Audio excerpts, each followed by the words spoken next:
जय श्री कृष्ण दोस्तों, मेरा नाम है अजय कृष्ण वंशी। स्वागत करता हूँ आप सभी का invincible pioneer institute YouTube channel पर। दोस्तों, इस चैनल पर हम भारत के संविधान एवं राज्य व्यवस्था के बारे में पिछले 3 लेक्चर से चर्चा कर रहे थे। पहले लेक्चर में हमने ईस्ट इंडिया कंपनी कैसे भारत में आई और कैसे उसने भारत में ब्रिटिश साम्राज्य की स्थापना की, उसके बारे में चर्चा की थी। दूसरे वाले लेक्चर में हमने 1773 के रेगुलेटिंग एक्ट के बारे में चर्चा की थी। उसके बाद में हमने 1784 के फिट्स इंडिया एक्ट के बारे में चर्चा की थी। आज हमारी चर्चा का विषय रहने वाला है दोस्तों, पहला जो एक्ट है वो है 1793 का चार्टर एक्ट।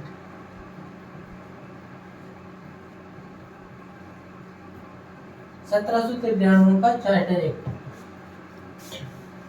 1773 के रेगुलेटिंग एक्ट के बाद में ब्रिटिश संसद ने यह प्रस्ताव पास किया था कि हर 20 वर्ष में चार्टर एक्ट के द्वारा कंपनी के कार्यों को नियमित और नियंत्रित किया जाएगा और कंपनी पर नियंत्रण और ज्यादा सख्त किया जाएगा। तो 1773 के बाद में यह 1793 यानी कि 20 वर्षों के बाद में चार्टर एक्ट आया। इसके बाद में 1813 में आएगा, उसके बाद में 1833 में आएगा, उसके बाद में 1853 में आएगा। इस प्रकार से ये चार्टर एक्ट की पृष्ठभूमि रहेगी। किस प्रकार से चार्टर एक्ट एक के बाद एक 20-20 वर्षों के अंतराल के बाद में आएंगे। इस चार्टर एक्ट में क्या क्या घटित हुआ था वो चर्चा कर लेते हैं।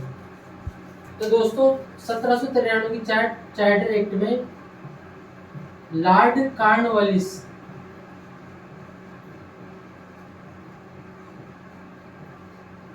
कॉर्नवालिस को जो राइट मिले थे, जो उसको अधिकार मिले थे, कौन कौन से अधिकार मिले थे लॉर्ड कॉर्नवालिस को, कि वो अपनी विशेष परिस्थितियों में अपनी काउंसिल के निर्णय के विरुद्ध जा सकता है और उसे सेनापति तथा कमांडर इन चीफ भी बनाया जाए। इन 2 शर्तें रखी थी उसने।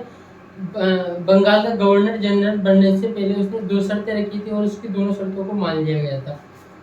तो लॉर्ड कॉर्नवालिस ने जो पहली शर्त रखी थी वो शर्त ये थी कि वो विशेष परिस्थितियों में अपनी काउंसिल के निर्णय के विरुद्ध जा सकता है। तो ये वाली जो शर्त है, ये वाली शर्त लॉर्ड कॉर्नवालिस तथा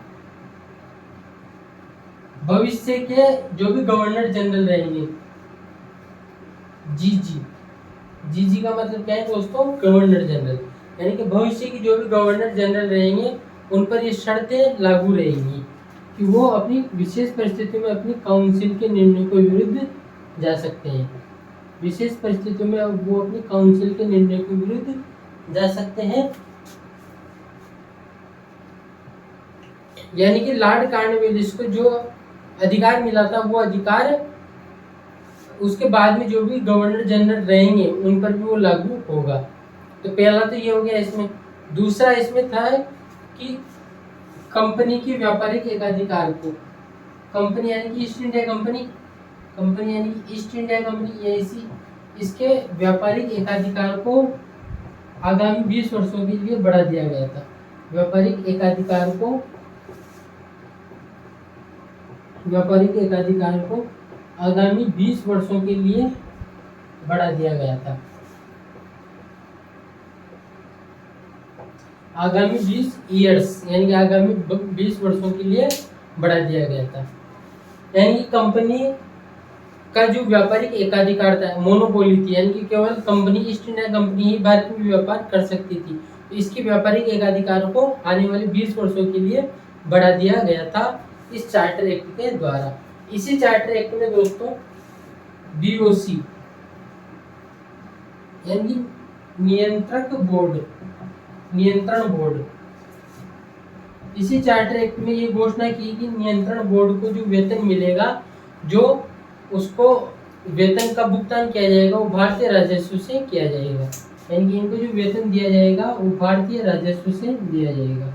वेतन कहाँ से मिलेगा इनको, भारतीय राजस्व से मिलेगा। भारत से जो राजस्व इकट्ठा होगा उस राजस्व से इनको वेतन दिया जाएगा। तो ये 3 प्रमुख बिंदु अपने को ध्यान में रखने हैं कि लॉर्ड कॉर्नवालिस के बाद में आने वाले जितने भी गवर्नर जनरल हैं उन पर भी वही नियम और शर्तें लागू होगी जो लॉर्ड कॉर्नवालिस की थी। यानी कि वह विशेष परिस्थितियों में अपनी काउंसिल के निर्णयों को नहीं मानने के लिए स्वतंत्र होगा। और दूसरा कंपनी के व्यापारिक एकाधिकार को आगामी 20 वर्षों के लिए बढ़ा दिया गया। और तीसरा, नियंत्रण बोर्ड को जो वेतन दिया जाएगा वो भारतीय राजस्व से दिया जाएगा। अब इसके बाद में हम चर्चा करना चाहेंगे दोस्तों 1813 का चार्टर अधिनियम। 1813 का चार्टर अधिनियम 1813 का चार्टर अधिनियम 1813 का चार्टर अधिनियम अपने आप में महत्वपूर्ण है, क्योंकि यहाँ से भारत तथा राजस्थान सरकार की अलग अलग प्रतियोगी परीक्षाओं में प्रश्न पूछे गए हैं। 1813 के चार्टर एक्ट में दोस्तों, क्योंकि ब्रिटेन में जो अलग अलग व्यापारी वर्ग था, ब्रिटेन में जो अलग अलग व्यापारी थे, वो भी ये मांग रखने लगे थे कि हमें भी भारत में व्यापार करने की स्वतंत्रता मिलनी चाहिए, यानी कि उनको भी भारत में ट्रेड या व्यापार करने का अधिकार मिलना चाहिए। तो इसी वजह से 1813 के चार्टर एक्ट में ईस्ट इंडिया कंपनी के भारत में व्यापारिक एकाधिकार को समाप्त कर दिया गया। हालांकि चाय का जो व्यापार है वो ब्रिटिश ईस्ट इंडिया कंपनी ही कर सकती थी, ये अधिकार उनका बहाल रखा गया। तथा चाइना के साथ भी जो ईस्ट इंडिया कंपनी का व्यापार था उस पर भी उनकी मोनोपोली एकाधिकार को सुरक्षित रखा गया। इसके अलावा जितने भी ईस्ट इंडिया कंपनी के व्यापारिक एकाधिकार थे उनको समाप्त कर दिया गया। यानी कि इस एक्ट में EIC ईस्ट इंडिया कंपनी के व्यापारिक एकाधिकार को समाप्त कर दिया गया। लेकिन फिर भी ईस्ट इंडिया कंपनी भारत के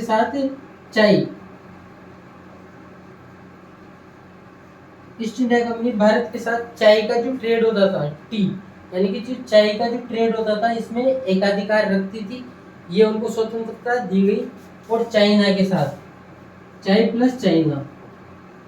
चाइना के साथ भी ईस्ट इंडिया कंपनी व्यापारिक एकाधिकार रख सकती थी, ये भी उनको स्वतंत्रता दी गई।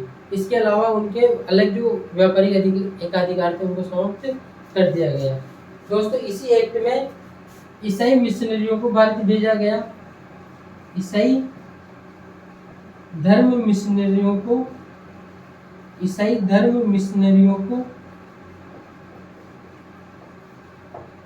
भारत में धर्म प्रचार के लिए भेजा गया। इसी एक्ट में ईसाई धर्म मिशनरियों को भारत में धर्म प्रचार के लिए भेजा गया तथा भारत में पश्चिमी शिक्षा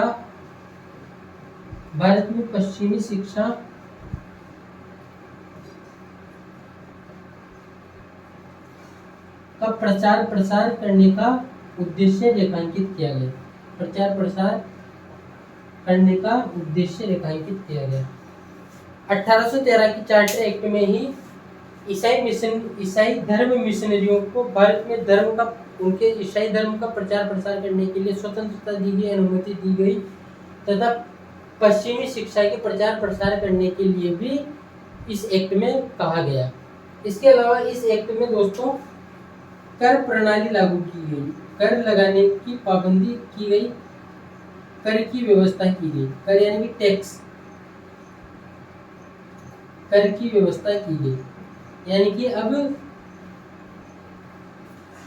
जो भी ऐसे क्षेत्र थे जहाँ पर ब्रिटिश का राज था, उन क्षेत्रों में जो भी नागरिक थे जो टैक्स दे सकते थे, जिनकी आमदनी ज़्यादा थी, उन लोगों पर कर लगाने की व्यवस्था भी 1813 की चार्टर एक्ट के द्वारा ही की गई। तो 1793 की चार्टर एक्ट के बारे में हमने पढ़ा और उसके बाद में 1813 के चार्टर एक्ट के बारे में हमने जाना है। आज उम्मीद करता हूँ पर्टिकुलर क्लास आप सबके आपके कॉम्पिटिटिव एग्जाम के लिहाज से महत्वपूर्ण रहेगी। अगर आपने वीडियो लेक्चर को शुरू से अंत तक देखा है तो थैंक यू वेरी मच, धन्यवाद। मिलते हैं नेक्स्ट लेक्चर में। 1813 हो गए दोस्तों, तो 1833 के चार्टर एक्ट को लेकर हम मिलेंगे। तब तक के लिए आप जो तैयारी कर रहे हैं उसके लिए बहुत बहुत शुभकामनाएं।